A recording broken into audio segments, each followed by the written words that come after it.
This KFAN podcast is sponsored by Builders and Remodelers, exclusive Twin Cities provider of Elements Windows. Get the highest quality windows at unmatchable value. Visit buildersandremodelers.com for more details.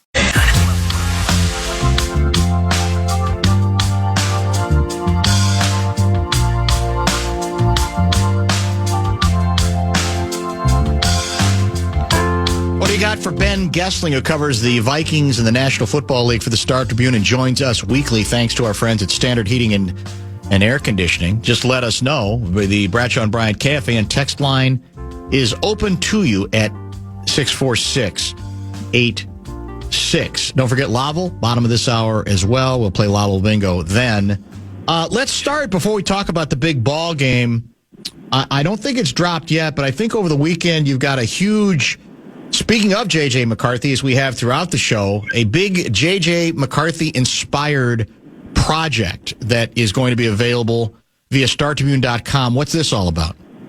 Yeah, so I've been working on this one I got the idea last year and kind of had been thinking about this for a while and then got around to do it this year once he was ready to play. But basically took a look at kind of the changing industry around developing quarterbacks. I mean, like a lot of sports, you've seen people go to hire private instructors earlier. There's elite camps. The development of a quarterback now is almost turned into a business in a lot of ways. So I spent some time talking to JJ about his own road because he was working with private instructors basically from fifth grade on and then spent his senior year at IMG Academy. So talked a lot about kind of how this shaped his road and then just kind of looking at the industry that has come about as a result of just, people wanting to specialize and people wanting to get more training. It's become something that a lot of quarterbacks start to do earlier and earlier. I talked to a lot of eighth graders that were saying, well, I knew I needed to get better at this if I wanted to be more serious about it. So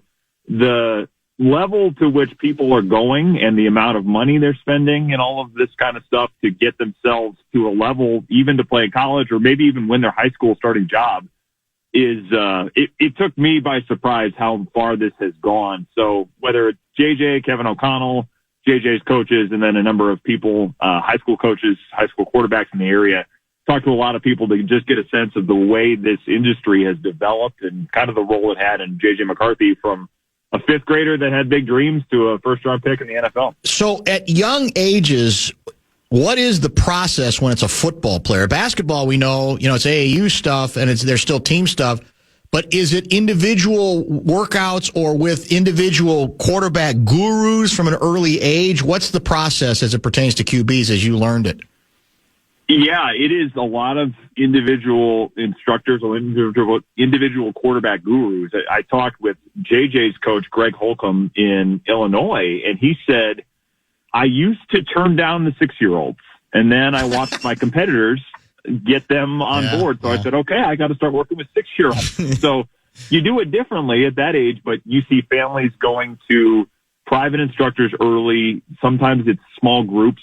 There's a lot of kids in Minnesota that work with a company called 612 Quarterbacks, and they will do kind of a 14-week passing academy in the wintertime where it's a 3-hour class every Sunday. They get a group together. It's film study. It's on-field work. It's strength training, all of those different things. There's a few different ways people can go depending on the time, depending on the cost, but it really accelerates very quickly. I mean, 8th grade kind of seems to be, 7th, 8th grade kind of seems to be the age where a lot of kids get pretty serious about it. And there's good reason for it. J.J. McCarthy was getting scholarship offers in 8th grade, and his instructor's son is an 8th grader who has offers already from Michigan and Purdue. So this stuff is just moving a lot faster, and it was quite eye-opening to look into this and just see how much this industry has developed. I mean, Kevin O'Connell said this has been going on for a long time, but in the world now where everybody's got an Instagram handle and trying to get a business going, you can end up with a lot of people offering their services, and then it becomes kind of a tricky thing for families to say, is this person legit? Is this person going to help me? Or is this somebody that's just claiming they can help me and just kind of taking my money? We'll talk a little bit more about McCarthy as it pertains to this matchup on Monday night in a minute. Give us your best educated guess or maybe even reporting on how much we are likely to see in the starting lineup of Christian Darrisaw and Harrison Smith? Well, I think we will have a better sense of both of them tomorrow once they have a full practice. I would think the question I have with Darrisaw is, are they going to do it week one when you are still, I think, trying to figure out if there's going to be any long-term effects of this thing? I mean, getting through a couple days of practice in a row, they've kind of done this on-again, off-again thing throughout training camp. I think there's a good chance he's going to go, but I also don't think they're going to rush it with him, because we saw this last year with TJ Hawkinson, where they had a couple of weeks that they could have brought him back, and they said, let's wait until a situation that we feel like is a little more advantageous. And, I think it was after the mini bye that they finally brought him back. So I don't think they're going to do it with Darrisaw unless they feel completely comfortable with the idea that he can come out of it and be ready to go the rest of the way. So I think we'll have a better sense of that after tomorrow. I think it'll come down to, it'll probably be a game time decision. I think they'll do a little bit of the gamesmanship stuff with it, but I think it's just going to be a question of, do they feel like it's going to set him back at all in that sense? Harrison Smith is, I think, a little bit of, they need to probably see him get through a full practice. Sure. He has not done that yet this week. And without having some of that tomorrow, I would expect that maybe they wait a week on that one as well. I think that's going to be probably one where he goes through the day. They talk to the medical staff. They make a decision. They see how he comes out of tomorrow, and then you make a call from there. Those guys could both be listed as questionable, kind of played out until Monday night, because they do have a little bit of time. But I think in both cases, as good as the chances may be, there's also a reason to be cautious too. Let's talk a little bit about the matchup between the gurus, right? Brian Flores is a defensive guy, and Ben Johnson. And I laid out at the start of the show just how dominant, like ridiculously dominant a mismatch it's been the last two seasons with Johnson and the Lions. They have dissected, as you've been there for it, the vaunted Vikings. It's probably the worst the Vikings defense has looked. I don't think it's looked as bad as often against anybody. Clearly, Ben Johnson doesn't have the same personnel, doesn't have the same continuity. And I was saying that, to me, on paper, that's where the Vikings need to kind of win this game. You have to win it everywhere, but I got to believe this defense should look better, even if there's some things philosophically that Ben Johnson does that makes this defense vulnerable, because you don't have the same people who are running whatever Ben Johnson wants to run. What do you think? Yeah, that's exactly it. I mean, Ben Johnson has had a lot of success against this defense, really both defenses. You go back to Ed Donatel, and that game in Detroit was kind of the one that started to get Kevin O'Connell being a little more vocal about the changes he wanted to see. I think that game in Detroit that December probably was part of the reason they ended up making the change that they did. And certainly Jared Goff, who had a lot of struggles against Brian Flores, has not had those with Ben Johnson calling plays for him. So it is a matchup that's been very difficult for them. My question with this one, though, is Caleb Williams, because it's one thing for Ben Johnson to have the designs and have the scheme that has worked against this defense, but you have to be able to run it, and the quarterback has to be able to see it, has to be able to execute it all on time. And a lot of those things that you'll see them run are concepts the Vikings use quite a bit. It's not that different in terms of some of the play action stuff, some of the more timing-based patterns that you will see the Vikings run quite a bit, the stuff that Kevin O'Connell talks about quite a bit.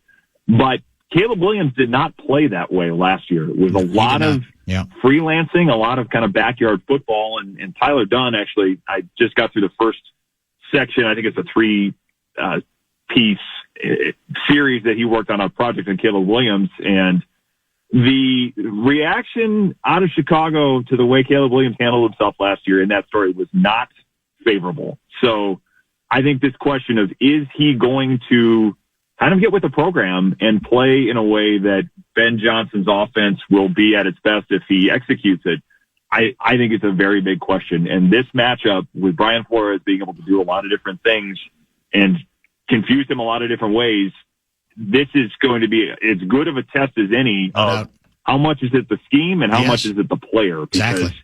the scheme could be very similar, but the quarterback is going to be very different between Jared Goff and Caleb Williams. I'll put it this way. If Ben with the Bears is immediately able to be as effective as he was with Detroit, there'd be an early alarm bell. The season wouldn't be over, but that would be, I think, very concerning at this point. You know, you raise an important issue on Caleb Williams because, and it's another, I think, cautionary tale about the preseason. Because the first preseason game Caleb played, which I think was his second game, I want to say they played Buffalo. But Buffalo played nobody in that game. It was one of those mismatches where, unfortunately, both teams didn't have the same approach. And he looked much more methodical, ball out on time, very clinical. I think the Bears ended up scoring like 80 points in that game and was ridiculous. But they weren't playing any starters at all, I should say Buffalo. And then the next week, I think they played Kansas City, and Kansas City played everybody early, and it was a mess offensively. Yeah. And that's why that doesn't mean he can't figure it out now that the lights are on, but that's a good example of how you it's so hard not to fall into the trap of what you see. You see progress, and that was progress in that middle preseason game. But if it's against air, virtually, third stringers, then how much have you really proven regarding the possibility that you have become a more deliberate and more disciplined in your approach? Yeah, I think that's exactly right. I mean, you can look at some of the things you see in the preseason and say, okay, there's evidence of him turning a corner. And if he is playing a little more within a system, I think that's worth noting because we did not see a lot of that last year. And of course, you know, he's athletic enough and dynamic enough that you don't want to completely take those things away from him, but you do have to be able to play more within a system, within a timing-based offense in a lot of cases to be successful in the NFL. So if he's able to do that, you do say, okay, that is a little bit of a handhold, so to speak, that you can say they've made some progress here. But it is entirely different when it's Brian Flores and you're trying to figure out where pressure's coming from. You may have Javon Hargrave, Jonathan Allen in your face, and then any number of blitzers coming on top of that, and then where are your hot routes? What types of adjustments can you make? Where can you step up in the pocket? Where's your escape lane? All of that stuff you have to figure out in a matter of, you know, probably 2 seconds or less in a lot of cases. And that level of processing, that level of execution is not something you can simulate in the preseason. No. So I think it's going to be very interesting to see what they throw at Williams and what kind of answers the Bears have for it. I mean, that line should be better with Drew Dahlman as a center, and they made a lot of upgrades to that group, which they needed to do. But I think a lot of this comes down to Caleb and how he's able to handle everything he's going to see. If Darrisaw doesn't go, who starts at left tackle or who plays at left tackle? It would be Justin School on Monday night if Christian Darrisaw is not out there. And that, I think, is a big deal because this Bears front, I think, is going to be better. Grady Jarrett's in there now. I mean, probably not the peak of Grady Jarrett, but with him and Montez Sweat and the rest of the group, I think they are going to be able to create some issues if it's Justin School next to a rookie in his first game in the NFL and Donovan Jackson. So I think if Darrisaw does not go, that is certainly worth paying a lot of attention to. I don't know that it'll be something that the Vikings can't overcome, but it becomes you have to have more help over there. I would expect you'd see a lot of Josh Oliver probably on that side to be at least a chipper, if not a full, you know, a guy that's staying in as part of pass protection on a lot of plays. So you probably come up with some of those answers. You probably have running backs that can help with some of the blitz pickups, but especially when it's a rookie guard as well, I think if Darrisaw does not go, that is a big loss for the Vikings because I think that group will get some pressure. And I think in this setting, it's difficult to go in there and try to get everything figured out on the fly, especially when it is still a quarterback playing his first game too. We shouldn't discount that fact that J.J. McCarthy is in his first game as well. If Harrison Smith doesn't go, what do we do? Well, I mean, that would be Theo Jackson and Josh Metellus. I think probably playing quite a bit there. I mean, they could do some different things, but the thing you probably won't see as much is that 3 safety package that they like to run. I mean, that's been a lot of the way they've lined up really over the last couple of years is Metellus as that third safety that they can move around. And I think they'll have to figure some things out as they go, and you'll have to figure out kind of what the configuration looks like. But Harrison Smith not being there, if it goes that way, and we'll see. I think Harrison Smith's typically been a pretty hard guy to keep off the field, but if he's not there, it does change things because his role is fairly unique. Brian Flores talked about this the other day, that a lot of the things that he does, a lot of the latitude he has in that defense is not something you're just going to transfer to somebody else and have them do it exactly the same way, because Harrison Smith, his experience and his ability at it is different than what you might expect from anybody else. And Metellus has kind of his set role as well. So I think will simplify probably what they do with some of the safeties in terms of the pressures, what they would go to. But it's, I think that one we will see a little better tomorrow. Harrison Smith tends to be a guy that answers the bell. And this situation has been one that is, I don't think they're expecting to be a long-term thing like we've talked about, but if they decide to wait a week, I think it's going to be interesting to see how that plays out, because the role he plays is pretty important to what they do, and it's unique to his own skill set in that defense. Could the wily quarterback whisperer cross us all up and have the new quarterback coming out zinging the ball all over the place for the first two series? I suppose he could. I mean, especially if Jalen Johnson is not a full go, if he's dealing with the calf and I think quadriceps injury that he's had. I will be curious to see how much they try to test that. If it's him out there not playing 100%, or if it's somebody else, do you try to go after that secondary and challenge them a little bit, see how much man coverage they want to play? I don't expect they'll play a ton of it, but that has been Dennis Allen's MO, is man coverage. So they could try to test that, but I would tend to think it's a little more of do things to make things simpler for J.J. McCarthy. You're probably going to see a lot of play action, a lot of half-field reads, quite a bit of some boots. Commitment to the running game, I think. Yeah, a lot of boots. You'll see a lot of that stuff to make it so that he can play fast. And I think their hope with the running game is, put him in a lot of 2nd and 4, 3rd and 3 kind of stuff, so that he's not having to play much of a drop back game. The problem is Dennis Allen has typically had pretty good run defense. The Bears were not good at it last year, but Dennis Allen's scheme has been typically pretty good when he has the right people at stopping the run. So I would expect that they're going to have to assert themselves to get that going, and I think they'll want to do that. I expect it'll be a game plan that kind of facilitates things as best they can for J.J. McCarthy, but yeah, if they have opportunities to go back and sling it and test the health of that Bears secondary, it's not unlike Kevin O'Connell to do it, and it's not unlike Justin Jefferson to say, hey, trust me, give me a chance, I'm going to go make a play. I think it was either yesterday's show or it might have been the day before we got back into the discussion about Soldier Field turf conditions history, which is not good. It's pretty bad. You've been there for some of that nonsense. And indeed, once again, I guess they just had like 5 consecutive concerts totaling, I think, 250,000 people. And, of course, the bid is calm down, no problem. We'll reseed. Everything will be fine. And often it's not at Soldier Field. That's kind of the history. Do we have any inside knowledge, any reason to think that it's going to be better this time? And if we're not sure, and if the Vikings aren't sure, could that have any impact on the Darisaw availability?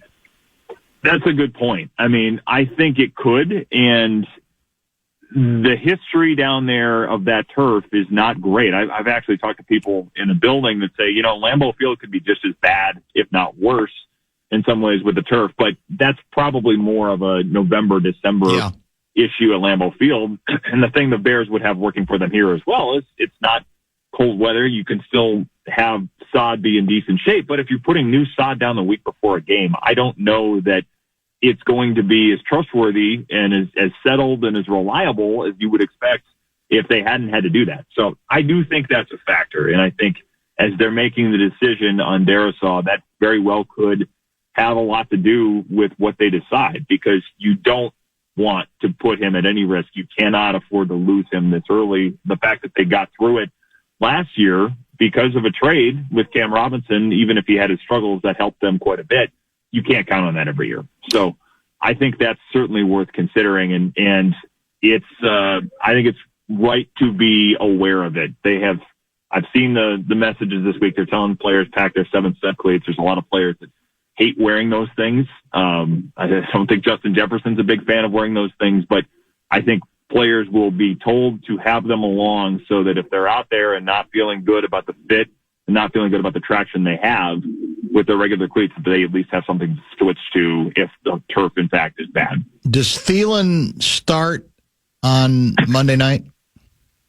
I think he does, yeah. I mean, I think the way they have gone about it, the way Wes Phillips talked about it the other day, I think they are pretty much expecting him to be plug and play. I mean, he's talked about needing a little bit of time to get reacquainted with some things, just relearning language, because it's a lot of the same concepts the Panthers ran, but it's, just different terminology that you kind of have to put back in your brain. But when he's already kind of coaching other receivers they have on, this is where you want to be on this play, and this is the depth of this route, and this is where this breaks, and all of the little coaching points that Justin Jefferson said yesterday that he's been giving receivers this week, I think they feel pretty good about him. And I think he starts. I think he's a big part of the game plan. I think part of the reason he's here is that they can stick him in there and feel like they're not going to miss much in terms of a guy that knows where he's supposed to be and what he's supposed to do in the offense. What's the percentage of time you think we're going to use 2 tight ends? I think it'll be a lot. I think with no CJ Ham, I think especially the Darisaw thing, if you are either without him or just wanting to make life a little bit easier where you're not putting him in single matchups as much, I think it'll be quite a bit. I think we'll see a lot of Josh Oliver. I think they want to run the ball with Josh Oliver on the field. I think they like the physical dimension that he brings to it, the force that he can kind of exact on a defense over the course of a game.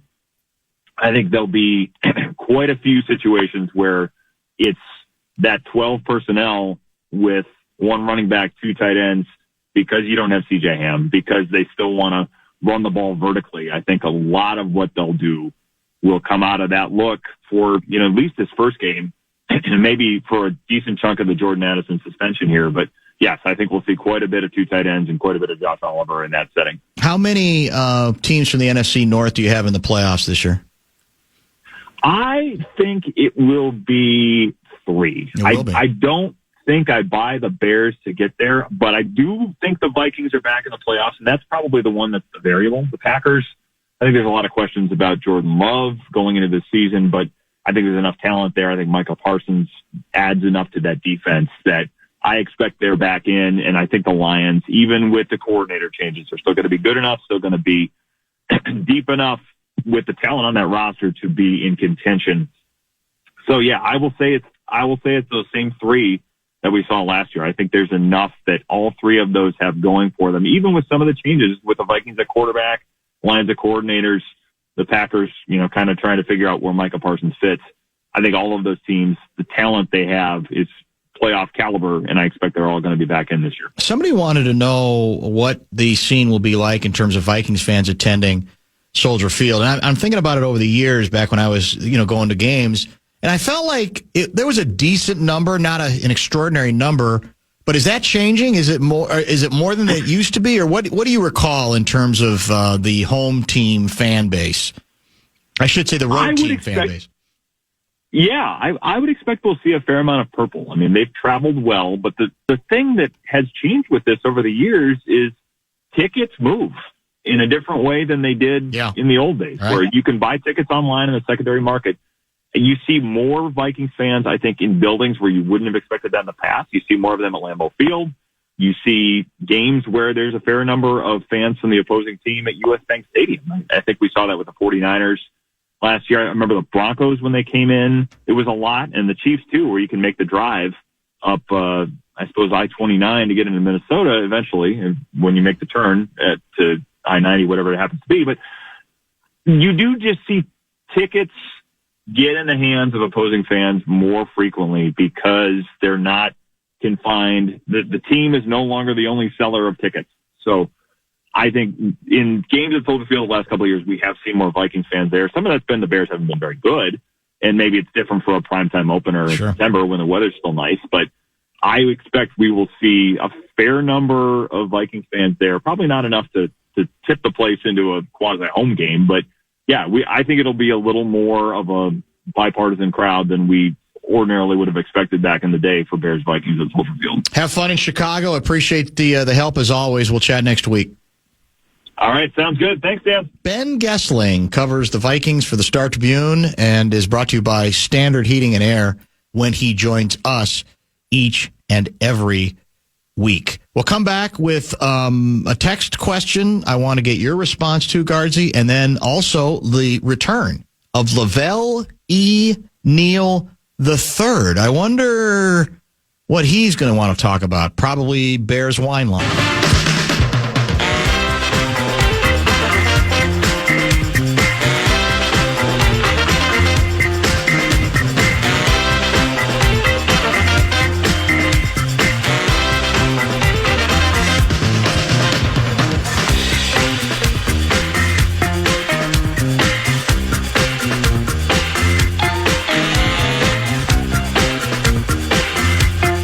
It could be a volatile 25 minutes or so with Lavelle Neal III when I throw out my opening salvo, my opening questions. He's going to join us in just a minute. If you have questions or observations for him, anything you want to say about on this, the Friday Football Beast, about the weekend in the National Football League, the game that was played last night, the game that will be played tonight, the games that will be played on Sunday, or the Monday night game featuring your favorite professional football team, the Vikings, against Lavelle's favorite football team, the Chicago Bears. Bradshaw and Bryant KFAN text line is open at 646-86. Lavelle, I proclaimed earlier in the show that you were going to reveal live, 100,000-watt radio, the names of the new minority owners added to the Twins rostrum. Are you going to disappoint me?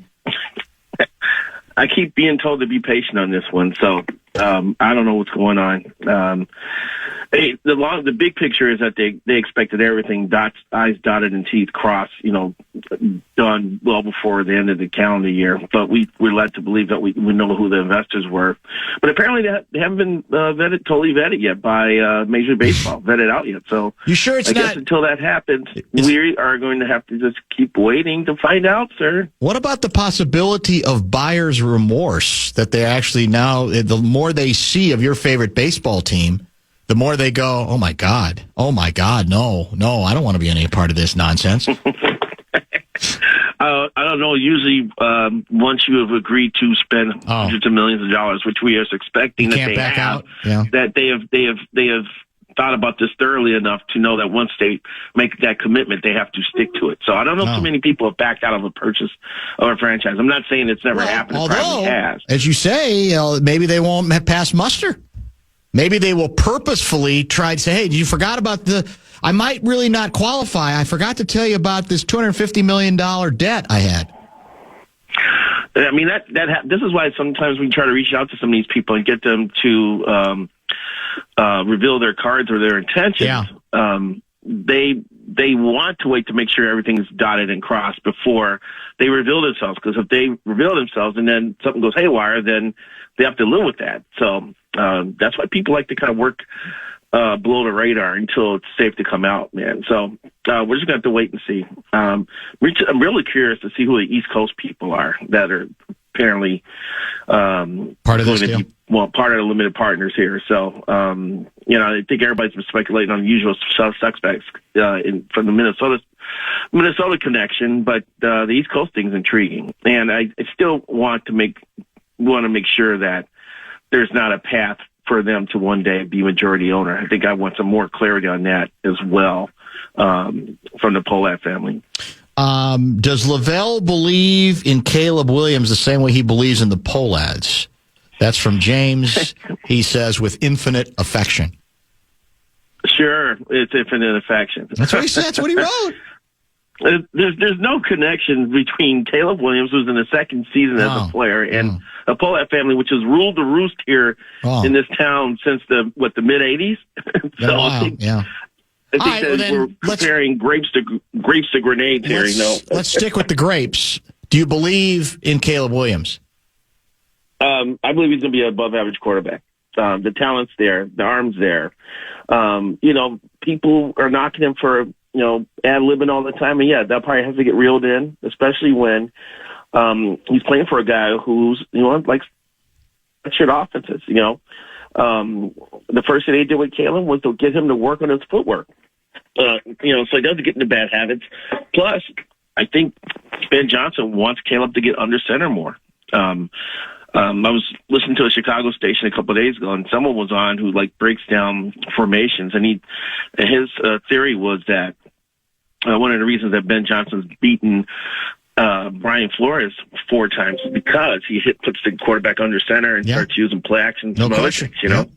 So those are the traits they're going to have to instill in Caleb. This is kind of an experiment. Will Caleb have to come all the way over to Ben Johnson's side of the spectrum in terms of being disciplined and not ad-libbing? Or will there be a meeting somewhere in the middle on this? Because, I've reading camp reports, there's been good days and there's been horrible days.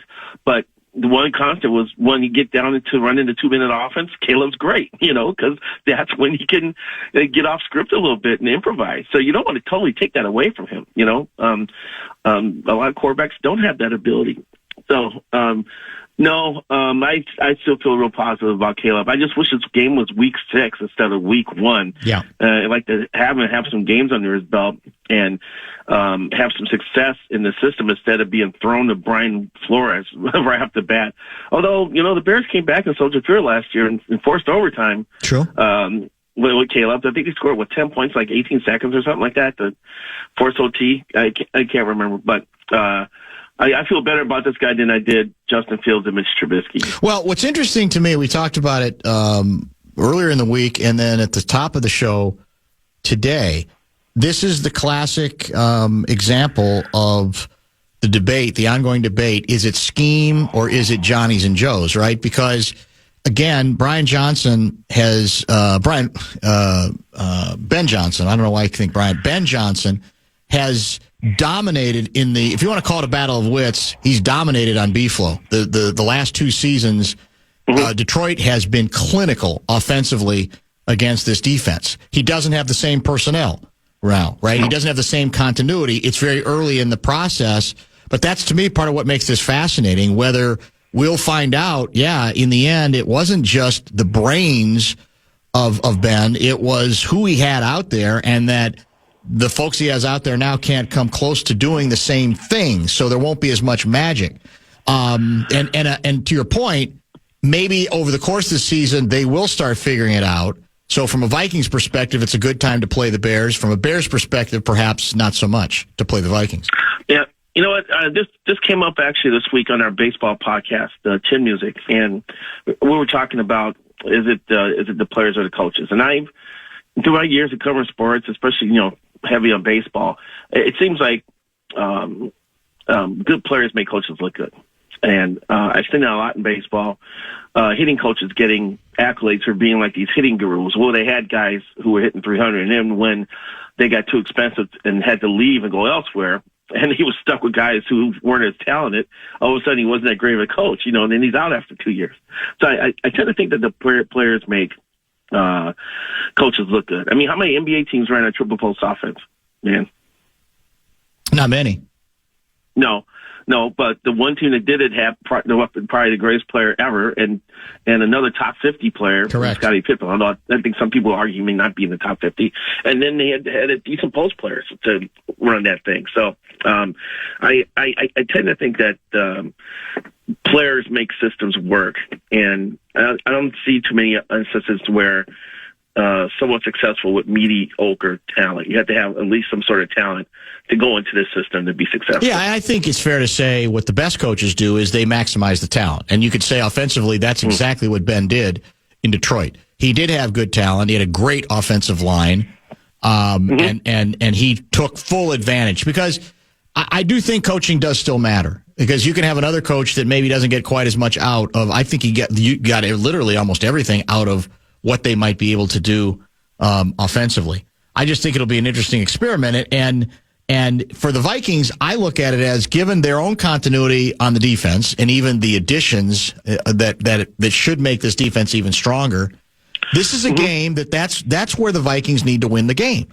Because I think it's probably unfair to expect McCarthy to go out and win it, but you should have, if B-Flow is as good as we all think he is in terms of his structure, and the Bears are still trying to figure it out. It's just very early in this process. To me, that's where the Vikings need to win the game. Their defense against the Bears' offense.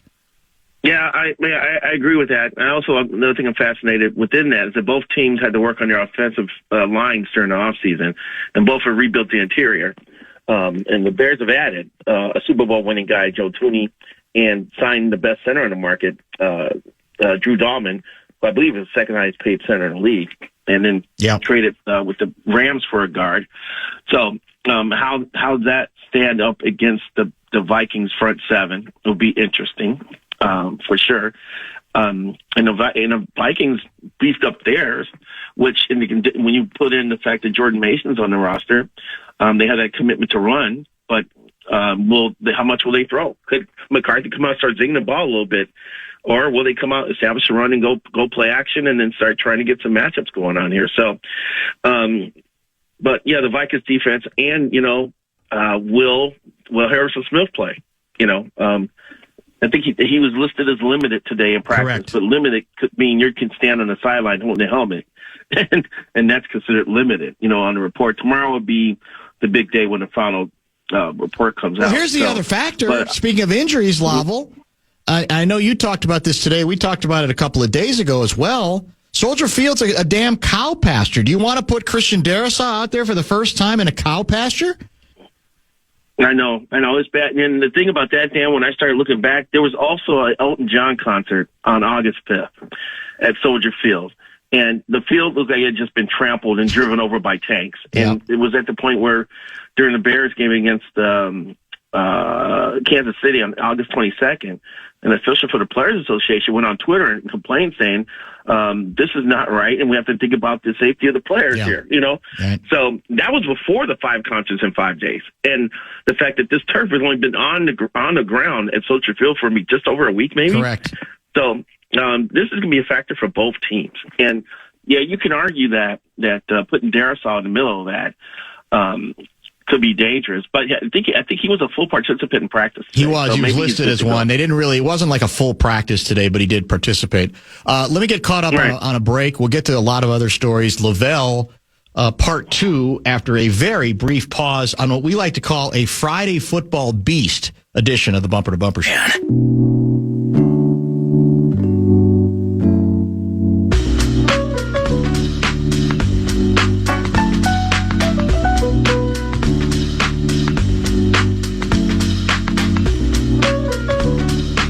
Beast continues with part 2, featuring Lavelle Neal III, a Friday regular on the program. I've got a question from a texter. Rosemount guy says he is headed to Soldier Field for the game. Would you ask Lavelle if Soldier Field has a better Chicago beef sandwich than Portillo's? I think the Vikings offensive line will give JJ enough time for me to get a sandwich and get back to my seat before he needs to pass. I'm not sure what the fare is at Soldier Field. I think I've been in the stands a few times for games. I remember they had this concoction that was in a helmet, and it was like 18 different things. It was actually before a noon game, so it was eggs and French toast and sausage and bacon and gravy. Jeez. And I think there's a biscuit thrown in there as well. It was just a big mess in this helmet, and I couldn't finish it. So I wouldn't be surprised if they did. I would be surprised if they didn't have a roast beef sandwich there that's on the Portillo's level. Funny you brought that up because someone just gave me coupons for Portillo's the other day. Yeah. So I gotta go use them. But there's great hot dogs, great chili dogs, great Italian beef. So I would imagine in Chicago they got to have something beefy in the concession area. So I don't think he's going to have problems finding it. Now, this whole thing about having enough time because of the protection that the offensive line is going to provide J.J. McCarthy is another story. But if he wants to get a bite, he shouldn't have any problems finding something to eat. I got a column idea for you for probably best you'd wait until late September. But I think it could be a prize winner for you. I want you to pick a Twins night game late September when the low is maybe, on a night where maybe the low is like 46 and there's a howling wind. And I want your objective to be, over the course of that night, you get a quote from literally every single fan who's in the seats. I think you could do it. I really do, without exhausting yourself. It's possible. By then, for sure. The way things are going, they announced 11,000 a couple times this week against the White Sox, but on television it looked like it was fewer than that. So, we're going to get to the jokes now about the Lynx outdrawing the Twins and maybe the Saints in one of these final games because Walker Jenkins is in town. Maybe, is called up to AAA. Maybe they'll draw more than the Twins in terms of actual bodies in the stadium. So, this is what happens. You reap what you sow, and that's what the Twins are doing right now after trading away 30% of their roster and tumbling out of the race and getting swept by the White Sox. My goodness! So the offseason couldn't come soon enough for that squad. I actually feel sorry for Rocco right now because he's saying the same stuff every night. This is unacceptable. This isn't very good. How literal he sounds. There's not much else he can really say. I just don't even think there's anything that he can do. I guess, tonight maybe you do get a little tonic because you get the wily veteran pitcher, Pablo, back on the mound. But unless they're going to allow him to throw 9 innings, Lavelle, with this bullpen, any lead he has, we know is going to be relinquished. Yeah, I know. And, once again, the Twins were telling me that, they like their starting pitching inventory, and they think, the current position players need to step up and continue to develop, and they hope that, guys like Brooks Lee and Luke Kershaw lead that charge. But they think putting together the bullpen is like the easiest of the three. I kind of disagree. There's good teams out there who have leaky bullpens. I think the Dodgers are very concerned about their bullpen as we go down the stretch here. You can't take that lightly because, one, they're volatile, and 2, teams usually try to figure out ways to hold on to their good guys. The Twins went the opposite direction and traded away Duran, and Jax and Varland. I thought Jax has a 7 ERA with the Rays since the trade. I was looking at that the other day going, that's weird. And I think Brock Stewart's already on the injured list for the Dodgers. So, but I don't think that's going to be a slam dunk just to say we can put together a bullpen. Maybe some of these 10 starters they have that are AAA, 4A major league pitchers, maybe they think they can convert a couple to bullpen guys going forward. But yeah, it's bad. When they have a lead and they come back in games to take leads, and then they send a reliever out and it gives it up. There's nothing more demoralizing to a club when your bullpen's leaky and you're giving away leads and blowing games. It's just a gut punch, and the cumulative effect can really wear down the clubhouse. I don't even know if you've seen this, Lavelle. This is pretty interesting. Luke Kershaw has just committed another error, and the game hasn't even begun. But he has just been charged by the official scorer with an E4. Wow. Why are you coming down on the kid, man? He's learning his ways. He's got a wonderful bat, promising there. If you have an issue defensively with a player, second base is probably the spot you want him at. As long as they're hitting. Field it That's eventually. what Edouard Julien is dealing with right now because he's not hitting, and so his defensive lack of success looks even worse. So, but Kershaw hasn't played like 3 months in a major yet. Lay out the kid, man. Let him have an offseason now to work on his fielding. Maybe he's Corey Koski, spends the offseason here working with one of the coaches and comes back up an above average defensive player. Don't blame me. What the guy turns out to be. I grew up on Tom Kelly baseball. I love that you're aroused by his hitting prowess. That's great. We're happy for you. And it's fun and everything, but I just want the occasional playmate. And you know what? Some guys can grow into better defensive players, and some guys can't. So every time I look up, he's committing another error, and some of his errors are weird.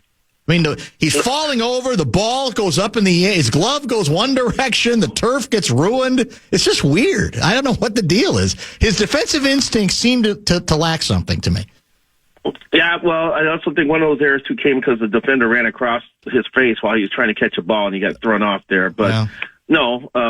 Let's just see how he settles in, man. I can't Well, start saying putting the stamp of disapproval on his glove work just because he's only played. How many games? I got stats up here. He's played in 33 major league games. I'm not going to draw conclusions about his defensive I'm not ability. drawing conclusions. I'm saying he's been hideous defensively. That's just factual. You just turned Tom. You pulled the Tom Kelly card on him. Yeah, that's it. That's all it is. You just called him Greg Walker, basically. Well, that's what you did. I kind of did, didn't I? Todd Walker. Wasn't it Todd Walker? That's right, Todd Walker. Todd Walker, yeah. But is there a single player that Tom Kelly despised more than Todd Walker? Not many. Not many, man. It wasn't many. Vicious, how vicious he was with him. I just think TK didn't think Walker put enough effort into being a defensive player, just cared about being a hitter. Yeah, that's very true, Davey. Unfortunately. How many teams from the NFC North do you have in the playoffs?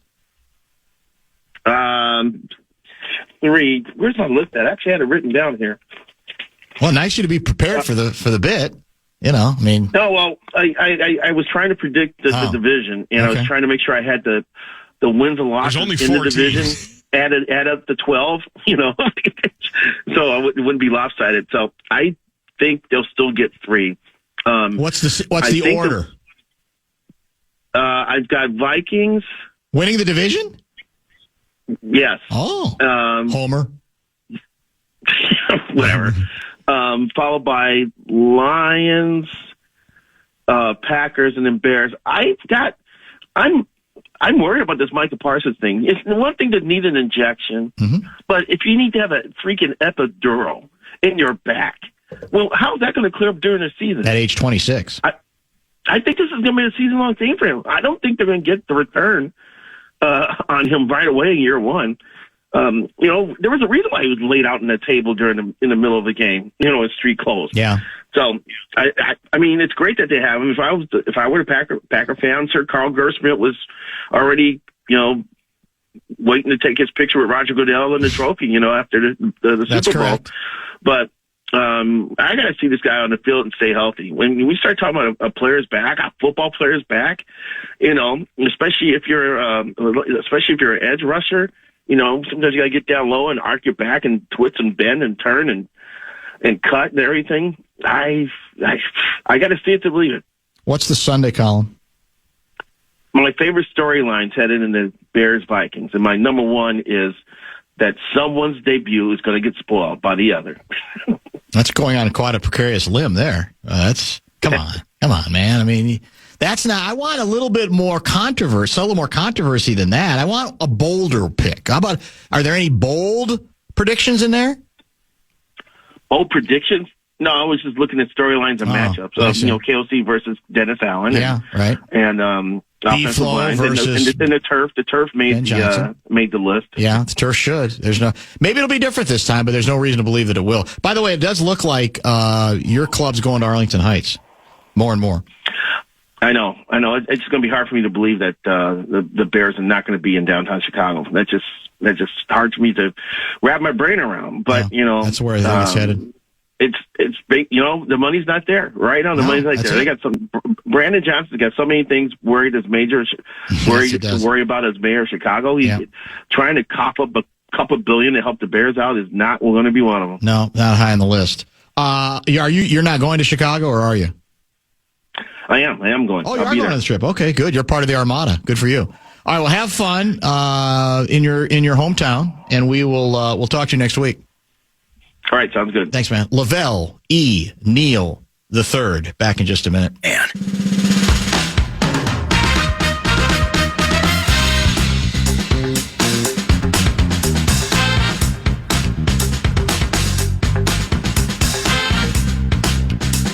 Are there any legitimate college games tomorrow? We know there's not one here, but I haven't really checked beyond that. I don't think Indiana's playing a legitimate opponent this week either, my alma mater.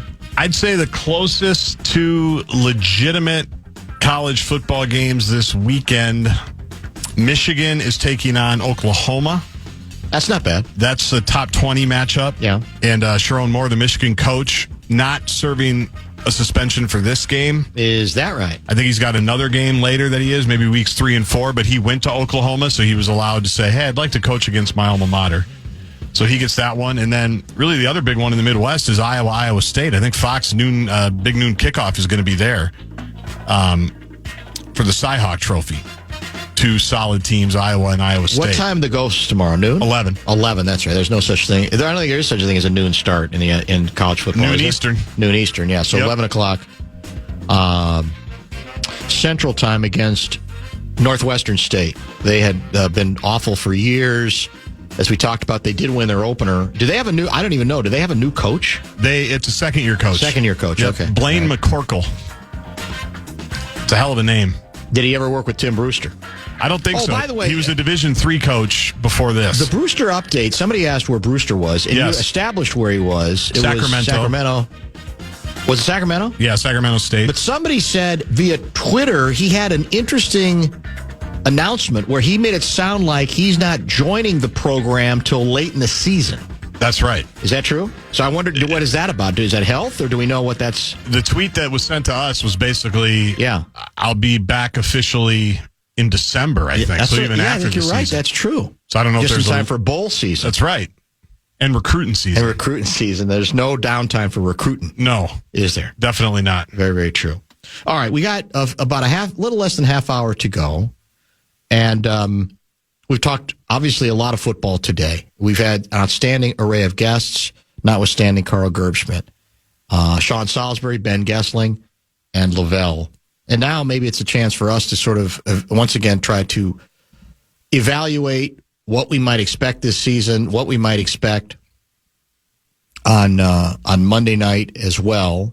And if you have questions or observations of your own, I say to the audience, you can text us at 64686, the Bradshaw and Bryant KFAN text line, because now it is finally upon us. There is a game tonight that can be heard on the Fan, just as last night's game was on the Fan. Tonight it's Kansas City and the Los Angeles Chargers in Brazil. This is the Brazil game tonight, but all of it can be heard on the Fan. We got a triple header on Sunday. Obviously, the schedule with the Vikings playing Monday night means it's a 2-hour sermons. In fact, there'll be a 2-hour sermons the next week, too, because our second week, we're at home on a Sunday night, right? That's right. Eventually, we'll get to 1-hour shows, which I much prefer. And back-to-back weeks, you'll have no show because of international games. Oh, that's right. That's a good point. You have to work a little more on the front end. But I'm rewarded eventually, is what you're saying. It comes back to you. So I'm sure we'll get Blakemore in on how excited he is about his Green Bay Packers. But the obvious question is what we are. You know, I think we both picked, I think even Gerby picked the Vikings to win, correct? Correct. And amazingly, I don't think we agree on much all the time. No. And I'm starting to worry about the unanimity, and I'm starting to worry that I am forgetting too easily the nightmarish history of the Vikings at Soldier Field. Maybe not so much lately. That's it. It's kind of dissipated. But it has, you're right. I mean, but wasn't last year's didn't Lavelle say that? Caleb was really good. He took us into OT, and then we beat him in OT? Maybe. I can't remember. Yeah, exactly. And I've been there I know you have too in your writing days. Yeah. I've been there a couple of times where it shouldn't have been all that exciting, and the Bears either beat us or made it a game. Even the Favre year, remember, that was... Correct. We ended up losing that game, I think, in overtime for no good reason. Cost us the #1 seed, which obviously was a big deal in the playoffs because we had to go down to New Orleans. So exactly. I know. So, yeah, there was about a 2-decade stretch, it seemed like, where it was nightmarish. And a lot of it really was the era that, I hate talking about, the one that all you Bears fans like, the Mike Brown era. Yeah. Well, where but everything, it was the after Peanut Tillman that, too. era. It was after that, but a lot of it was there. Yeah, a lot of it was there. Where just weird stuff happened, and that happened every week. And then it kind of, then the Cutler era, which was always a roller coaster. Yeah, I was going to say, there are a couple games that Cutler stole that made no sense either, that you just go, well, if anything can go wrong for the Vikings, they will. And a lot of times the Vikings were clearly a superior team. So I don't know. I kiddingly asked whether, with Ben Goessling, is it possible that we're going to get a Bummerooski thrown at us? And the assumption that, got to establish the run, we said we're going to do that. the kid needs to relax a little bit. But that KOC being KOC would say, no, I see something in the way they play defense, especially maybe with the way they end up lining up, that we say, no, we're going to throw the first 12 times we get the ball. I rule nothing out, and some of that might depend largely on what the quarterback sees, or what the I say an offensive coordinator, but it's really the head coach is the offensive coordinator, what he sees as well. I do hope we take full advantage of what I think Jordan Mason, the element that I do absolutely think he can add to the club. Now, he needs help. The line has to prove worthy of all the praise it has received before it's ever worked together, right? And then, to my now concern that I'm overstating the Vikings' advantage in Chicago, based not just on weird history there, but also on Darrisaw. So now, Goessling didn't say he's not going to play, and this may end up being a lot of angst about nothing. But I do wonder whether we can assume that he's going to play in the first week, even though the signs seem to indicate that he would play. I don't think you can't ever sacrifice a game, even a road game in the National Football League. I just don't think you can do it that way.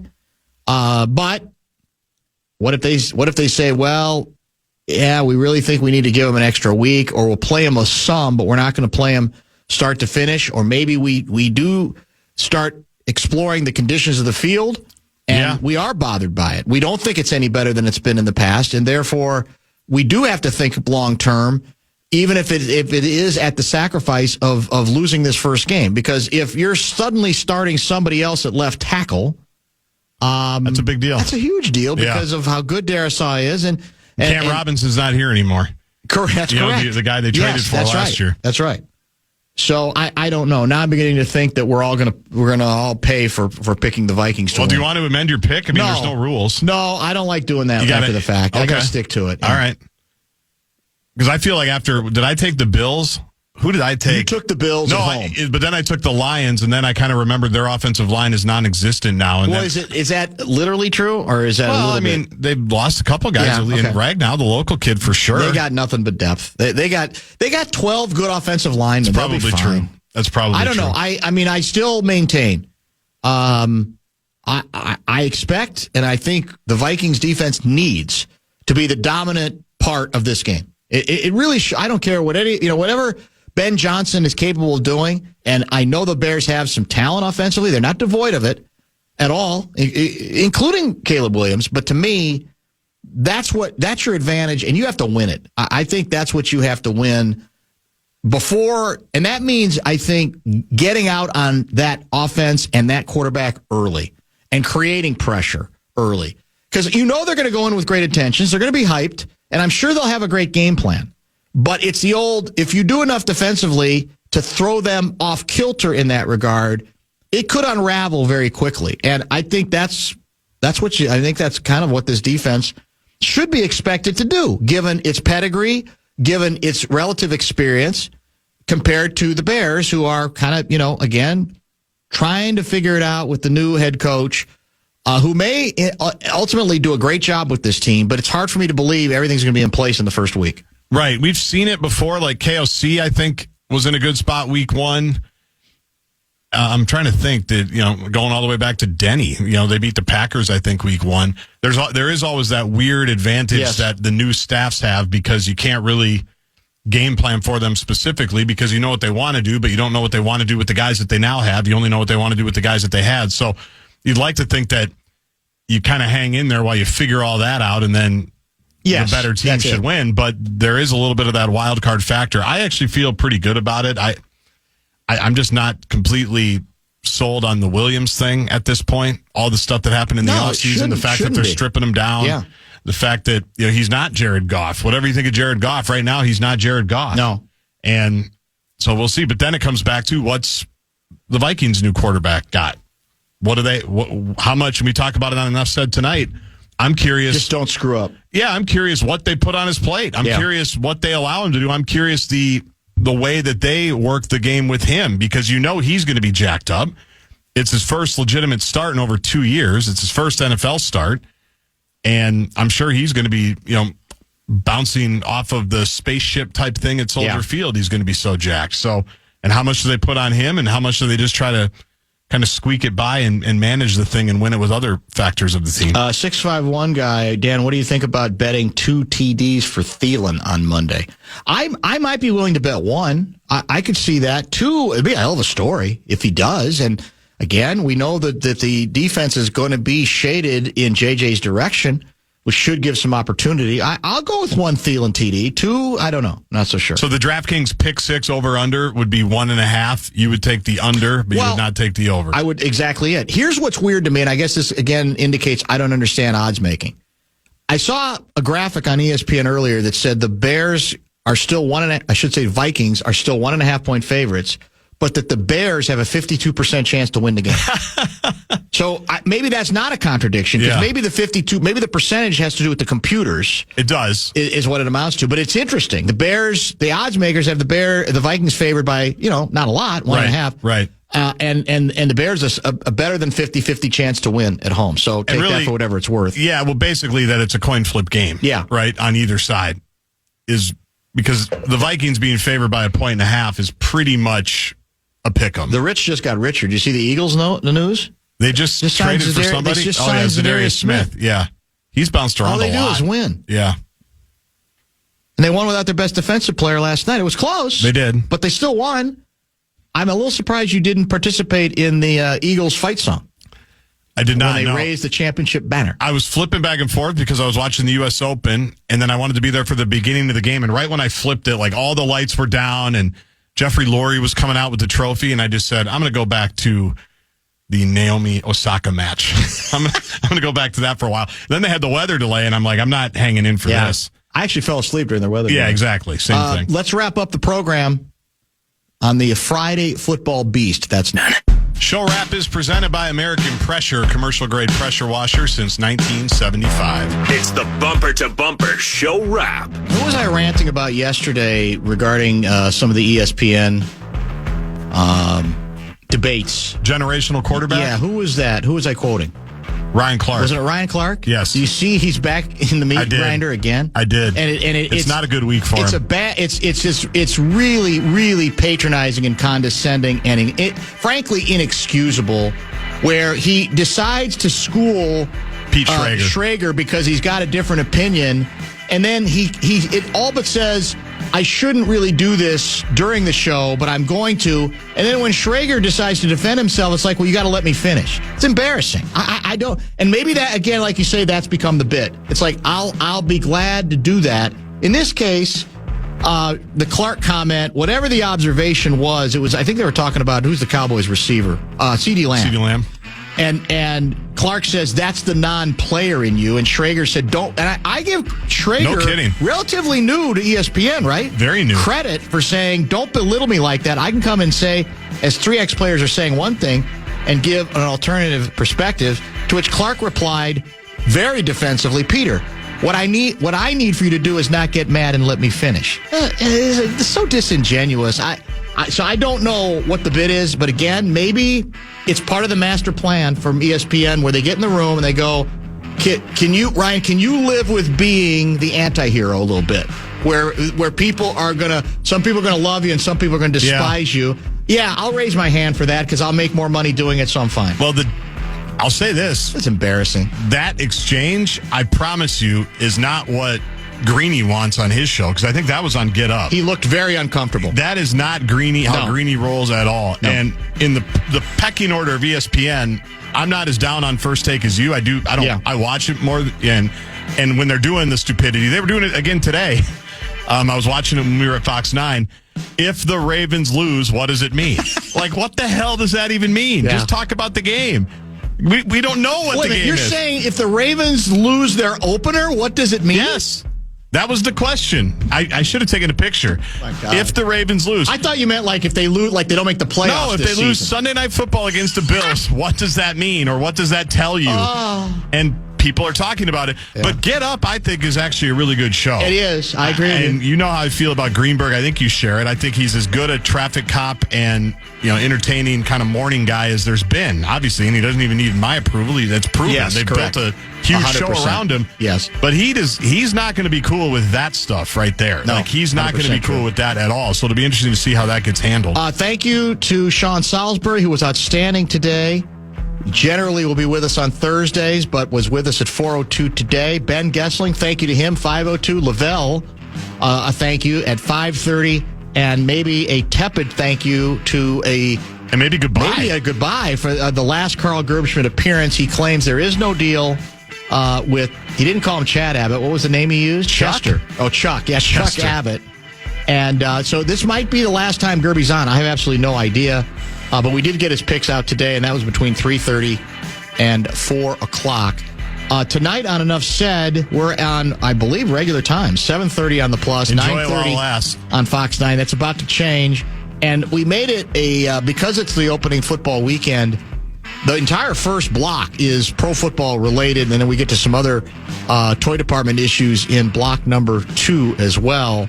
Tonight, I'm assuming after us, is it Fan and a Man in the Air, or do we go straight to Chiefs-Chargers coverage? We've got Vikings 2-minute drill. Is that new? I have never heard it before. That sounds nice. I got the email about it today. 2-minute drill. Is it a 2-minute show? No, it's longer, so I don't know what they're going to do. Do we know even who's hosting it? I have no idea. 2-minute drill. I like the concept. Trying to mix it up a little bit, I guess. 2-minute drill. So the 2-minute drill's coming up. So we're back with a 2-hour show Monday leading into the Vikings regular pregame. And I'm guessing we're going to try to maybe get Peter Bursich from the ball yard. I hope so. That's my hope, yeah. We're going to give that a shot from Soldier Field if we can, to kind of get a word's eye perspective from the Windy City. He can give us a weather report. I don't think the weather is supposed to be an issue, right? Not I think much. what you looked up was supposed to be okay. Other but than the field might be a mess. That's the sad part about Soldier Field. Even when the field's dry, it could still be ugly. And the fact that they just put new sod in like a week ago and are expecting to play football on it, I had a flashback to when we put new sod in our backyard for our wedding like 13 years ago. And it still held up. Well, we did that like a month in advance for a wedding, just to walk people up and down that hill. Right. Not asking people. And only 3 people fell, as I recall. Was the hole. Yeah. But I blame my usher, Greg. He had to get her around the hole. That's true. We did that like a month, and I watched that lawn meticulously. They're throwing this thing down 6 days before the game and Oasis. Haphazardly. And expecting the Vikings and Bears to go play. Fine. It'll be fine. Yeah, we'll pat it down in a couple spots. We have to work with it a little bit, but everything will be fine. So, all right, we got about 30 seconds because I hit the song wrong. Oh, that's okay. So just know that. Thanks for watching. Thank you indeed for listening today. And a lot of live football stuff right here on The Fan all weekend long. Enjoy. A 2-hour edition of Sunday Sermons begins at 9 a.m. Go get them, Glenn. Show us what you can do. A lot of things that are easily correctable. Well, it's lumpy.